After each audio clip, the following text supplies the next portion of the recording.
Welcome back to the channel, everyone. And in today's video, I'm going to be going over what people are scared of for whatever reason. Is remote work dead? And or even possibly even hybrid for that matter. So I'm going to go over this because I have a lot of experience in the not only the tech industry, Bay Area, but workplace services, facilities, and real estate. So I kind of know how these things go and why the majority of them are pushing back to go to work from the office. So let's dive right in.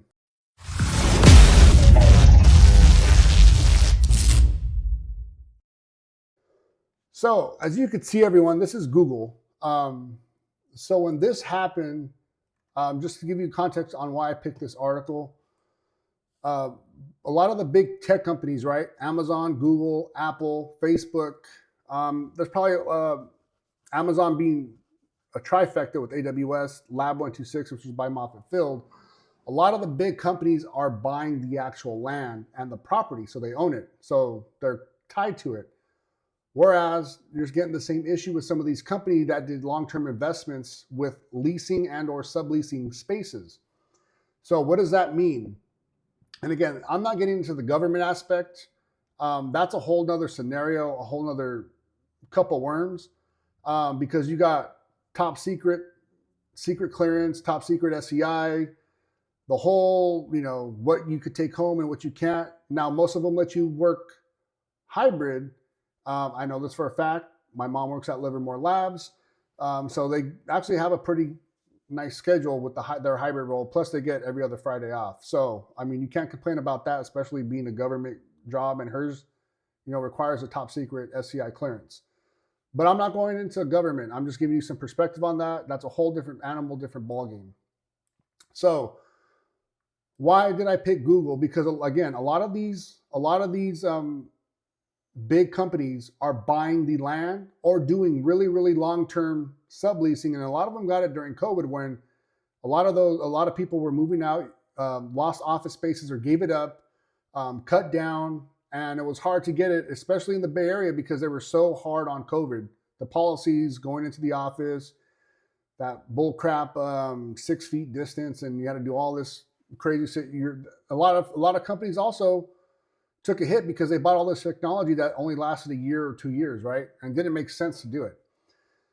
So why are they pushing back to go to the office? So they're pushing back because when you have all this money, you're paying for food, you're paying for all these other services, all these remote services for massages, dentists, chiropractors, getting your car oil changed, your car wash, all these stuff that you would do on your own. They have contracts with these companies or consultants or vendors. Usually they're negotiated between 3 to 5 years to start after, or, depending on what it is, you might do the year and then go to 3 to 5 year. But if it's something like a Guggenheimer, who's real popular, that does a lot of the breakfast, lunch, and dinners and to-go food for, like, say, the whole campus at GoPro or an Apple, they're paying all that money and they're invested that long term because of their contract that they have with them, 5 to 10 years. The reason why they negotiate that is because they get that discount doing a longer term contract. So they're not going to be paying for all this money. And I said this a long time ago. They're not. For these companies, a lot of the companies, especially, and I'm only speaking on the tech industry because that's where I pretty much my bread and butter, except where I'm at now. Everything's been in the tech industry since 2005. So knowing how they operate, a lot of them, most of them at least, are going to get back to work because they're just throwing money out the door. Now, what they did was when COVID happened, they fell in line with, a certain side and they forced it, and it got a lot of people to pull head from ass and say, hey, I could do 99 to 100% of my job at work. I'm talking Bay Area only. I don't need to spend 4 to 5, 6 hours a day to and from in traffic. I don't have to not only spend 2 to 4 to 5, 6 hours a day in traffic, but pay now it's like you pay by a certain exit or mile with Fast Track. Plus, if you got to cross a bridge, you're paying $7 to $10 each day.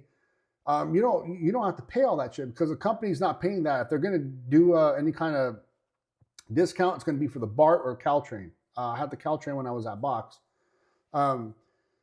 So, why am I going to have to do that? And if I have to go get my kid, or they're sick, or something happens, or, family member gets sick, they need my help or whatever, you're going to have to leave work anyway. And you're going to miss out on that day, and you're going to be able to do more at home. Uh, it just doesn't make sense. So it opened up a lot of people's eyes on why, a lot of, and to boot, not only did it open up people's eyes for that, but it opened up a lot of people's eyes on how much companies are wasting.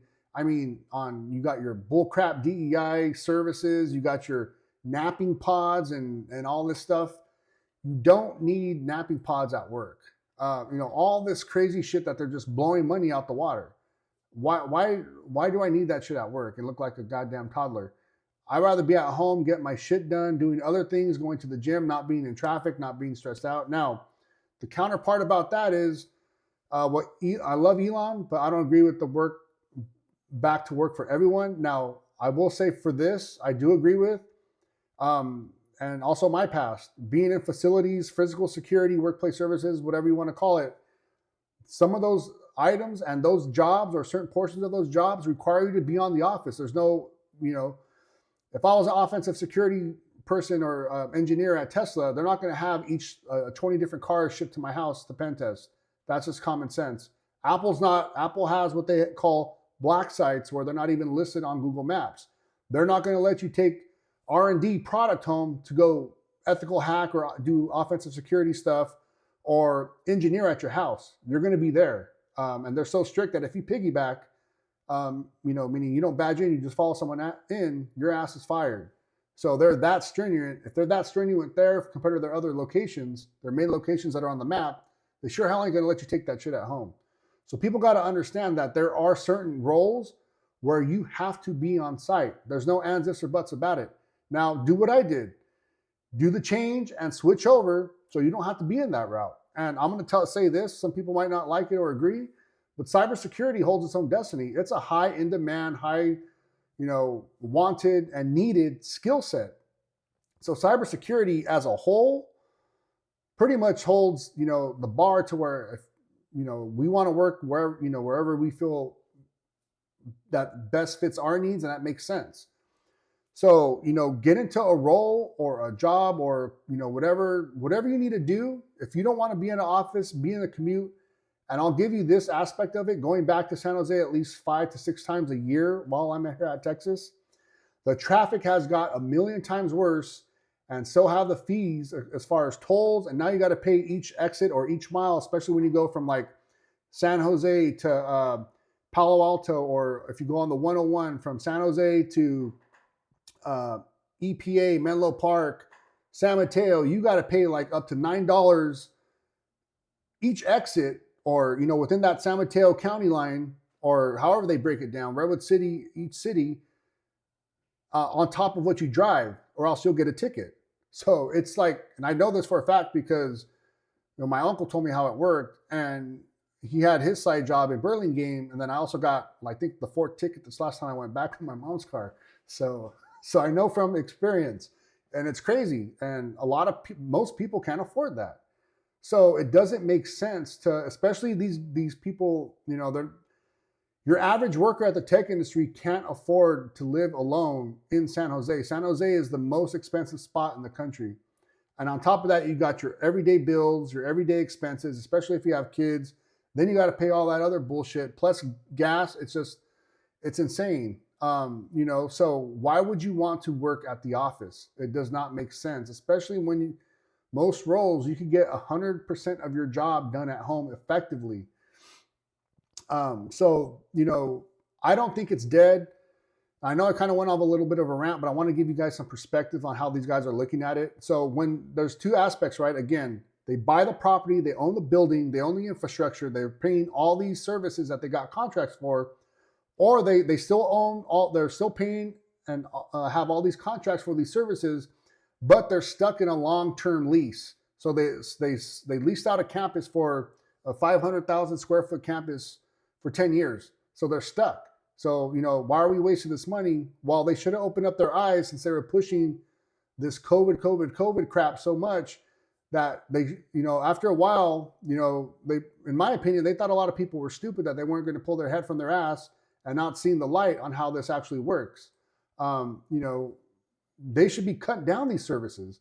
Not only is it going to save people heart and headaches working from home, getting shit that they need to do, attend to their kids, their families, being able to make their kids' functions on time, but the company as a whole is going to save money that could go back to the employees or go back to certain things that they need to invest in instead of wasting it on nap pods or nap conference rooms and tranny shows in the goddamn cafe. Like, no one wants to be a part. Like, I'm not down with that weirdo stuff, but no one wanted that. Like, there's a lot of people that shit got shoved in people's face. So all that stuff could have been reinvested back into the organization and or split to bonuses to people that, busted their ass for the company. So in my opinion, you're going to have the main FAANG companies, the big 5, Big 10, they're going to do that.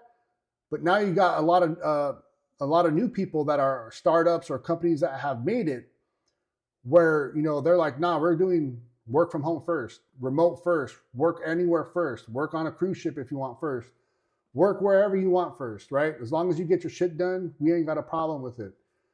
So it's going to be a lot of, I say it's going to be about 45, 65 with this new wave where they're going to continue. However, it's going to be real cyber IT heavy and coding heavy or AI heavy, whatever you want to call it. But that's also going to be hard for them because they're not only going to lose talent, but they're going to have to pay a bigger piece of the pie, and not just on pay. They're going to have to give out those RSUs, those restricted stock units, or any kind of equity. And not only that, because these companies are going to give equity too, most of them, these guys are going to have to be forced to say, we'll give you 4 years of equity. You're going to have to be able to cash out as soon as you get it day one. You're going to have that ability because people are going to start negotiating that, where a lot of people ain't going to be down with this stuff. They're going to want to be going to remote first. So remote work is not dead. It's just the chessboard has changed up a bit. You just got to make sure you're on top of your game, ahead of the trends and the curves, be ahead of the pack against everyone else. And you should be good to go to dictate wherever you want, dictate your market value, dictate if the company hopefully offers equity, RSUs preferably, being able to cash out more day one than these companies, because that's what it's going to go to. So if they want to retain and keep the best talent, which that's been their model, it's going to be really, really hard for them to do that going forward, especially with the banking industry. JP Morgan Chase, Wells Fargo, Bank of America, I believe, is doing that as well, at least here in Texas. That ain't going to fly. They're going to lose a lot of good talent, and especially in the cyber side, good luck, because I know if you get a lot of issues, especially on the insurance, it's going to be really, really costly and or going to be hard to do business if you have a lot of incidents that come up, especially, again, from the cyber side or compliance audit side. So that's my video for today. Just wanted to give you a deep breakdown on why this is, for the most part, happening. But like I said, remote work is not dead by any means. There's a lot of CrowdStrike, Zoom, a lot of these companies there's a lot of good companies, a little bit more than the FAANG ones or the big ones, the older ones, that are going to remote work first. So that's the video. Let me know if you agree, disagree in the comments. Please like, share, subscribe, and I'll see you guys on the next one. Have a good day.